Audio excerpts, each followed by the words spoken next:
kayak mikir kayak gitu, takut ya, aduh gimana nih udah diajarin gini. Terus kita pernah sampai sekolahin beautician kita untuk next level kayak eyelash sampai puluhan juta kelasnya kita, yang kita kelasin mereka bukan kita gitu kan, sebenarnya kita takut gitu. Dan pernah di masa itu orang yang kita udah kasih sekolahin itu sampai puluhan juta itu resign gak lama. Nah itu kita kaget kan, nah itu sebenarnya takut sih. Cuma makin kesini kita mikir juga, kita juga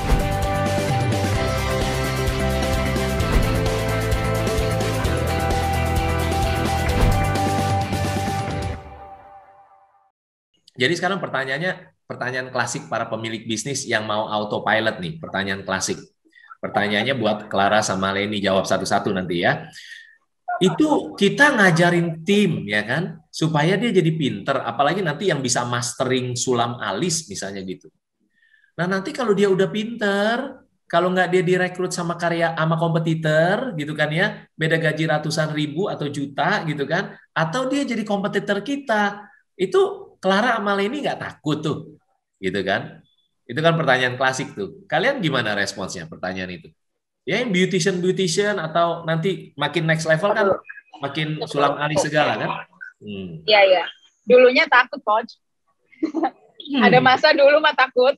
Kayak mikir kayak gitu, takut ya. Aduh gimana nih udah diajarin gini. Terus kita pernah sampai sekolahin beautician kita untuk next level kayak eyelash sampai puluhan juta kelasnya kita.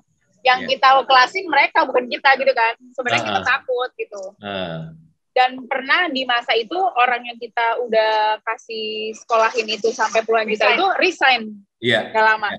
Nah itu kita kaget kan, nah itu sebenarnya takut sih. Cuma makin kesini kita mikir juga, kita juga apa ya, ya sempat cerita gitu kan, sesi coaching dan lain-lain. Terus kita ngelihat teman-teman kita yang lain pun ternyata takut pun juga nggak bikin ngubah apa-apa gitu loh. Iya. Gitu. Dan kita dengan kita takut pun kita malah nggak bisa naik next level gitu loh ternyata gitu. Setuju. Jadi waktu itu akhirnya kita buka open minded untuk nggak berpikiran kayak gitu. Ternyata misalkan sampai memang kita, misal contoh saya awal ini nanti akan ngedidik satu orang menjadi master untuk sulam alis nih, andai pun dia mungkin berpikiran mengeluarkan diri dan dia mau buka sendiri jadi komputer kita, untuk saat ini kita udah nggak punya rasa takut sih Coach sebenarnya. Apa yang bikin Clara bisa nggak punya rasa takut lagi sekarang? Karena Brolab itu sudah ada value-nya menurut kita. Nah, kita bikin value itu ada di dalam Brolab gitu loh. Jadi anytime, karena gini, maksud kita Brolab itu kan saya dan Leni gitu. Jadi sekalipun kita punya beautician siapapun mau buka sendiri pun dimanapun, tetap Brolab itu berdiri ada gitu loh, Coach. Dengan sesuai tampaknya saya dan Leni gitu loh. Terus kalau misalnya kayak mungkin bagi orang-orang yang takut untuk buka bisnis dan aplikasiin yang kita ngerti ke orang-orang lain itu, ya mungkin mereka karena belum siap ya dengan hal-hal yang akan terjadi gitu. Tapi dengan kita otomatis punya brand yang sudah besar, kita memang brand kita itu punya value, terus kita juga menjaga brand kita dengan baik, sama karakteristik brand kita pun nggak berubah gitu. Saya rasa mungkin kita nggak perlu takut sih Coach untuk ditinggalin sama orang-orang yang mau menjadi kompetitor kita atau saingan kita gitu. Kalau Leni gimana? Kalau dari saya, sebenarnya untuk posisi sekarang sih memang udah banyak karyawan yang saya didik sendiri malah, dan mereka pergi. Tapi menurut saya value diri mereka sama saya itu jauh banget.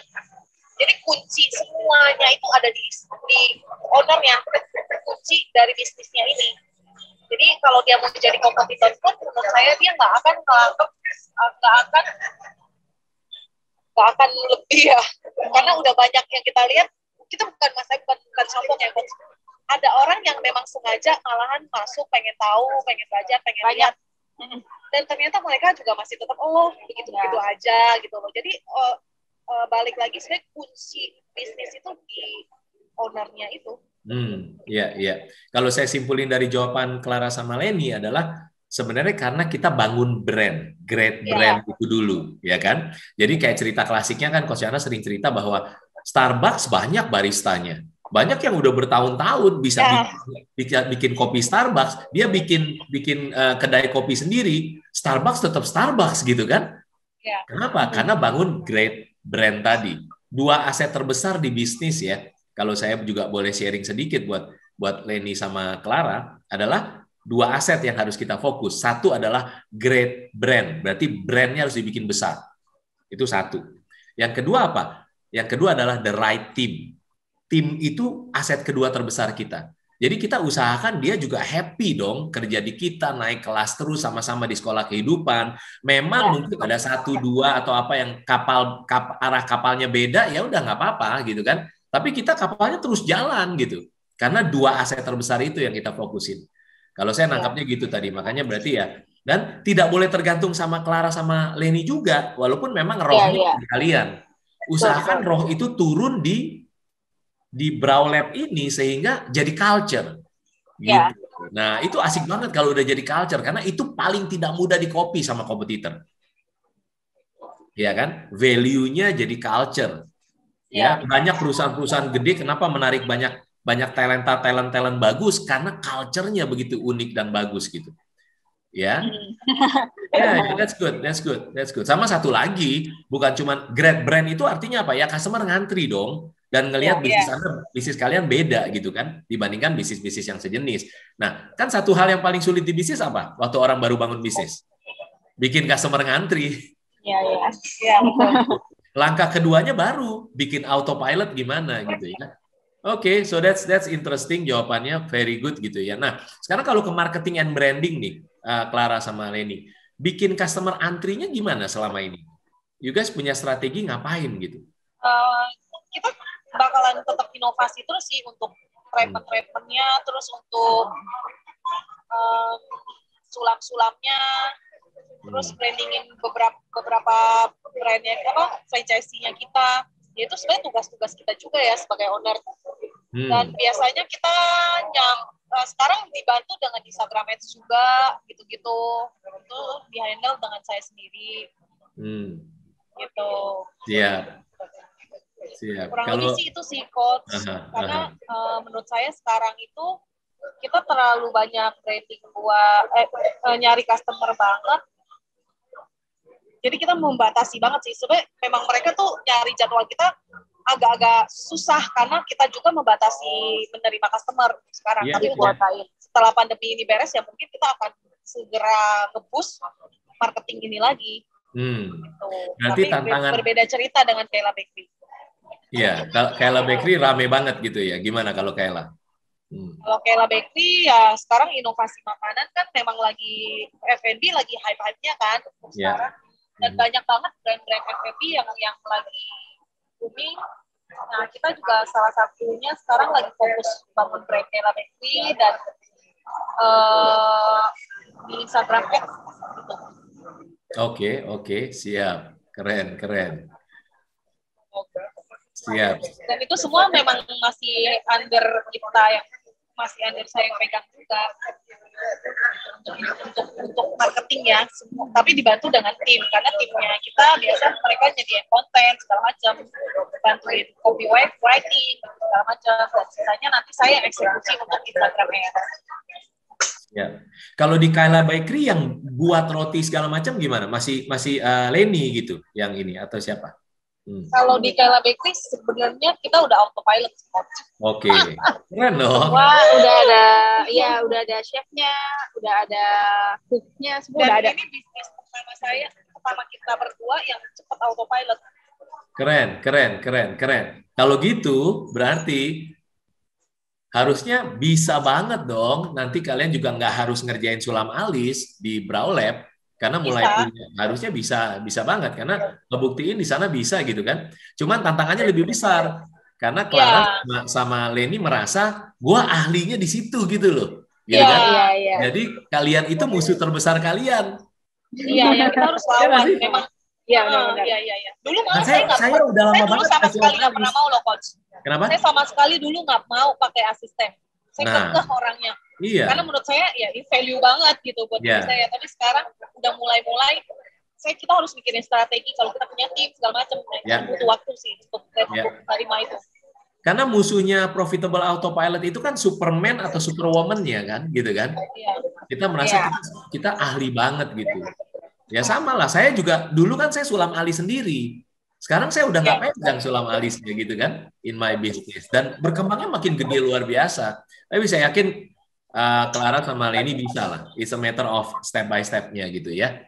Siap, siap. So, kalau misalnya tentang branding sendiri, you guys fokus Brow Lab-nya sebagai corporate brand gitu ya, company brand, atau juga ada personal branding juga masing-masing?